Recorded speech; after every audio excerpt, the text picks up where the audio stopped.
Welcome to the Byte Sized Security Podcast, your source for practical online security advice.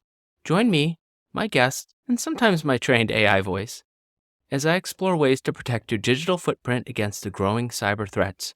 From mastering better passwords to understanding encryption and VPNs, the Byte Sized Security Podcast breaks complex topics into clear guidance. It's time to take control of your online presence. You're listening to the Byte Sized Security Podcast, unlocking solutions for your digital life. Let's get to it. Welcome back to Byte Sized Security, your source for bite-sized cybersecurity lessons. Our kids' lives are immersed in technology from an early age, which can introduce all sorts of potential online risks. So in this solo episode, I'll be providing parents, teachers, and caregivers with essential tips on keeping children safe online. I'll cover how to protect them from online predators, cyberbullying, oversharing, and age-inappropriate content. I'll also discuss fostering good digital habits and how to monitor kids' device usage. If you want to help the children in your life thrive online, this episode is for you. Let's dive in. The digital world poses many potential dangers to children that parents today did not grow up contending with themselves. From online predators disguising themselves on social media, to cyberbullies harassing classmates online, to endless inappropriate content just a few clicks away, it's understandable for parents to feel overwhelmed trying to protect kids online. But with the right precautions and open communication, you can allow your kids to benefit from technology while greatly reducing risks. I'll start with one of the most frightening threats parents worry about: online predators. It's extremely important to educate kids early on about online strangers and why they should exercise extreme caution sharing any information or interacting with unknown people online.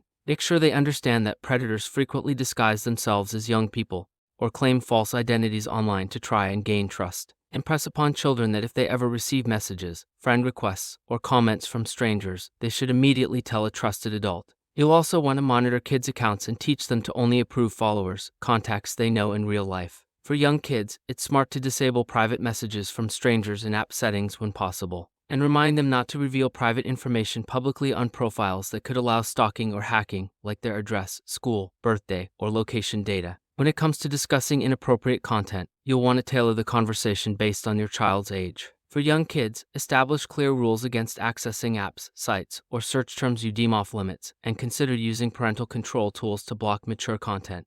Discuss the dangers of addiction to inappropriate content at an age when their brains are still developing. For preteens and teenagers, have open discussions about pornography and why much of what is depicted promotes unhealthy attitudes and behaviors around intimacy. Talk through how to handle peer pressure to view explicit content, and assure kids they can come to you if they encounter anything that disturbs them online. You want to foster judgment, ethics, and self-confidence to make good choices when unsupervised. Cyberbullying is another major online threat to kids that all parents need to address. This can include posting embarrassing images without consent, spreading hurtful rumors, attacks on social media, harassment via texting, exclusion, impersonation, and more. If your child experiences such bullying online, assure them it's not their fault and that coming to you was the right decision. Document any digital evidence. Escalate to the school and authorities as needed, and contact apps, sites to remove content and block harassers when possible. Most importantly, continually reinforce your child's worth and provide emotional support. Peer bullying can also occur via group chats, so counsel children to leave any chat where bullying is occurring and to alert an adult about the situation.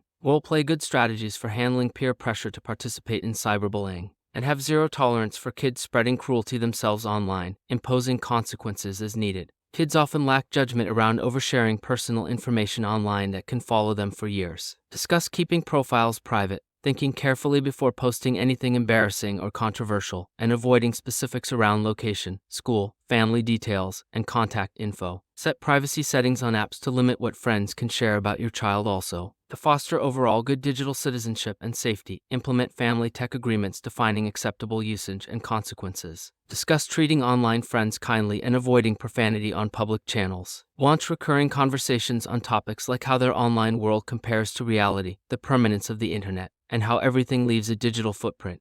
And you can set a great example by modeling self-control around device usage yourself and participating in some screen-free family activities. Show interest in their online activities and friends just as you would their offline ones. And encourage kids to come to you as issues arise so you can team up keeping them secure, not micromanage their lives. When it comes to parental controls, features built into kids' devices can help protect them when unsupervised. iOS and Android phones have parental restrictions like web filtering, content blocking, limiting screen time, and disabling features. Take advantage of these native capabilities. For additional oversight, kid-focused mobile carriers like Pinwheel offer extensive controls, and family safety apps like Bark, Custodio, and Norton Family Premier monitor texts and social media for cyberbullying, predatory behavior, profanity, explicit content, and more, alerting you to risks. The key is being involved just enough to protect kids online without invading their privacy. Fostering open communication will get you much further than any app can. The digital world is filled with tremendous opportunities for our kids to learn, create, socialize, and play. With reasonable precautions and guidance, you can keep the online environment safe and positive while allowing your kids to thrive.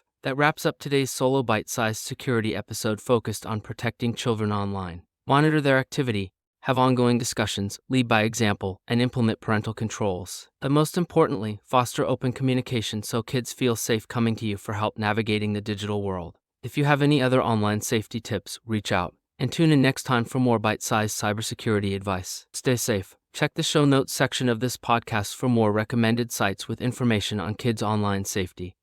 Thanks for listening to another episode of Byte Sized Security, the quick-hitting podcast serving bite-sized tips to boost your online safety. We covered a lot of ground today and easy-to-digest nuggets of practical cybersecurity advice. If you want to learn more ways to protect your data and identity online, be sure to subscribe for future episodes. We'll continue breaking down complex security topics into straightforward guidance anyone can apply. Visit our website, bitesizedsecurity.show, for recaps and show notes from all of our podcasts. We hope these bite-sized cyber lessons have given you new tools in your digital security toolbox. This is your host signing off until next time. Stay safe in the digital world. You've been listening to Byte Sized Security.